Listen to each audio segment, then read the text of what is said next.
64 pieces, 6 strings, 1 country, 1 guitar. Its name is Voyageur, and it's made a special stop here at Laura Secord Secondary School. The builder of this guitar is a remarkable luthier named George Rosani. He's based out of Pinehurst, Nova Scotia. And although he's not the most famous luthier in Canada, we kind of punch above our weight as luthiers in this country. We have a lot of very fine guitar makers. But I think the thing that made him very, very special was that he was not afraid to take the 64 pieces of junk that I gave him, historical junk, that might have intimidated some other makers who would say, well, I don't want to, I only work with these materials, this is why my guitars are so fine.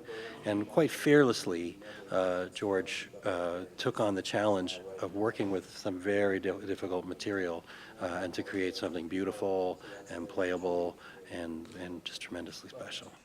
What are some of the 64 pieces that make this guitar so unique and so Canadian? If you wanted to go the hockey and Prime Minister's route, Pierre Trudeau's canoe paddle and Paul Henderson's stick from '72, but also things like Joe LeBeaub's oyster shucking knife and Karen Kane's tutu.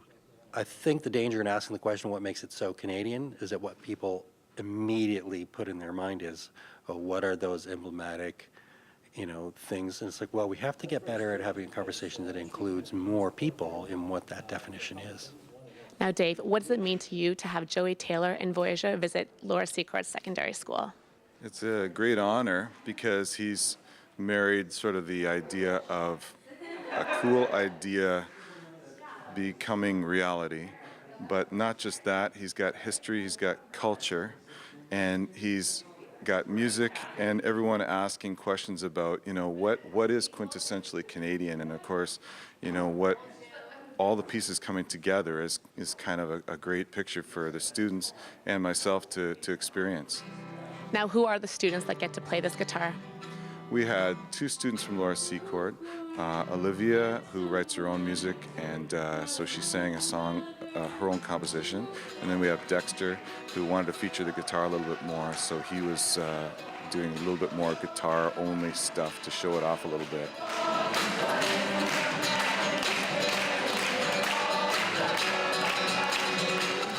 Well, Dexter, you rocked it out on stage. You had all of your classmates singing along. What does it mean to you to play this iconic guitar?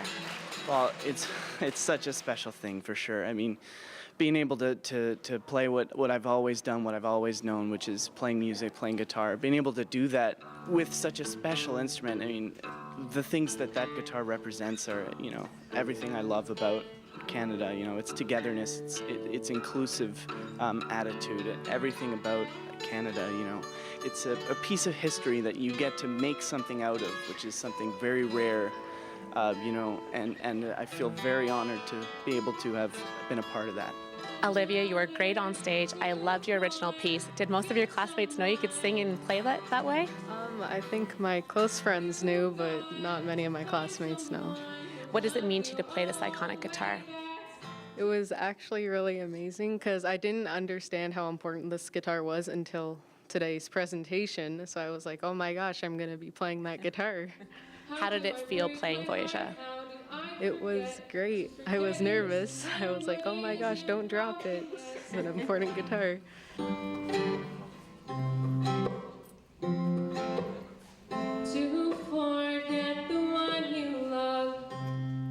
I got to say that, I've been here doing some other schools, and they've all been great. It's been a fantastic week. But this visit to Laura Secord today was unbelievable. This was a high watermark for school presentations. It's a great facility that they have here. But the sort of impromptu pinball wizard at the end with a choir singing, it was just it was fantastic. And the fact that Olivia Madera sang her own song. If you want to see this iconic guitar or have it visit your community, visit sixstringnation.com. In St. Catharines, I'm Norah-Jean Howard reporting for The Source.